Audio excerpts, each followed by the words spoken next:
Kisah Rasul 4 ayat 32-37. Adapun kumpulan orang yang telah percaya itu mereka sehati dan sejiwa, dan tidak seorang pun yang berkata bahwa sesuatu dari kepunyaannya adalah miliknya sendiri. Tetapi segala sesuatu adalah kepunyaan mereka bersama.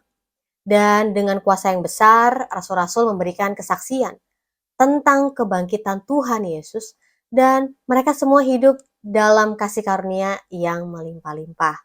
Sebab tidak ada seorang pun yang berkekurangan di antara mereka. Karena semua orang yang mempunyai tanah atau rumah menjual kepunyaannya itu, dan hasil penjualan itu mereka bawa. Dan mereka letakkan di depan kaki rasul-rasul. Lalu dibagi-bagikan kepada setiap orang sesuai dengan keperluannya. Demikianlah dengan Yusuf, yang oleh rasul-rasul disebut Barnabas. Artinya anak penghiburan, seorang Lewi dari Siprus. Ia menjual ladang miliknya lalu membawa uang itu dan meletakkannya di depan kaki rasul-rasul. Ketika saya baca perikop ini, saya justru merasakan ada sebuah keindahan, ada sebuah hal yang manis yang kita bisa lihat dari kehidupan orang percaya di dalam gereja mula-mula saat itu. Indah banget ya, kumpulan orang percaya saat itu. Manis banget ya, yang mereka rasakan sehingga mereka mau ada untuk saling berbagi, saling mensupport, saling membangun. Mereka rela untuk menjual hasil kepunyaan mereka dan mereka mau berbagi supaya saudara satu sama lain dapat saling membantu untuk memenuhi kebutuhan sehari-hari. Apa ya buktinya bahwa orang-orang itu memiliki kesehatian dan kesatuan jiwa? Apa ya?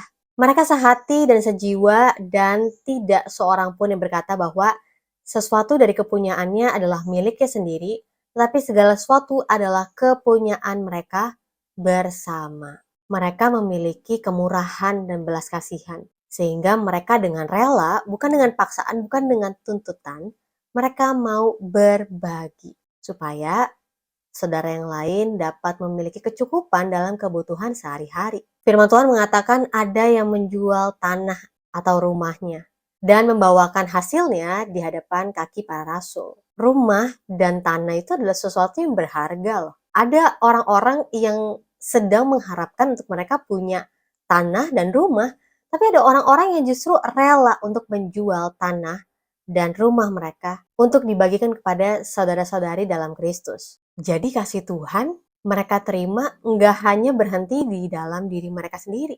Kasih Tuhan itu sangat besar, sangat indah, sangat manis, tetapi tidak hanya berhenti di dalam diri mereka sendiri, tapi mereka mau salurkan itu kepada orang lain, sehingga orang lain dapat menyaksikan dan mengalami kasihnya Tuhan. Sayangnya banyak dari kita hanya mau jadi penerima kasihnya Tuhan. Kita menemukan diri kita tuh sulit untuk menjadi penyalur kasihnya Tuhan.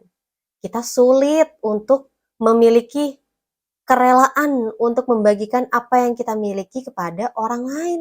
Kita perlu mikir berulang-ulang kali apa untungnya dan apa ruginya ketika kita mau membantu orang lain. Saya menyadari dan saya mempercayai kasihnya Tuhan itu luar biasa indah banget. Kasih Tuhan itu besar banget. Tapi sadarkah kita bahwa kasih Tuhan itu nggak hanya untuk diri kita. Kita perlu untuk membawa kasih Tuhan dan menyalurkan kasih Tuhan kepada orang lain. Saya yakin inilah yang membedakan tingkat kerohanian kita. Apakah kita hanya mau terus-terusan menjadi bayi-bayi rohani, anak-anak rohani, atau kita mau menjadi dewasa rohani. Perbedaan ini ditunjukkan dari tindakan kita, dari cara hidup kita. Apakah kita hanya mau jadi penerima kasih Tuhan aja, atau kita siap dalam segala keadaan mau menjadi saluran kasih Tuhan bagi orang lain. Seperti Yusuf yang telah menjual ladang miliknya dan membawa hasil penjualan itu diletakkan di depan kaki para rasul. Bukan karena paksaan, bukan karena keharusan, tapi dengan kerelaan dia mau untuk menolong sesamanya. Kita mengerti sekarang bahwa kasih itu nggak bisa dipisahkan dari pengorbanan. Yesus sudah menunjukkan hal ini bahwa dia telah mati di atas kayu salib dengan kerelaannya, supaya setiap orang yang percaya beroleh keselamatan. Yesus sudah menderita dan mati di atas kayu salib bagi kita. Dan sekarang saatnya kita, orang-orang yang sudah menerima kasih-Nya Tuhan, yang sudah menerima kebenaran, untuk melanjutkan kasih-Nya Tuhan kepada orang-orang yang belum melihat, bahkan belum mendengar tentang kasih Tuhan.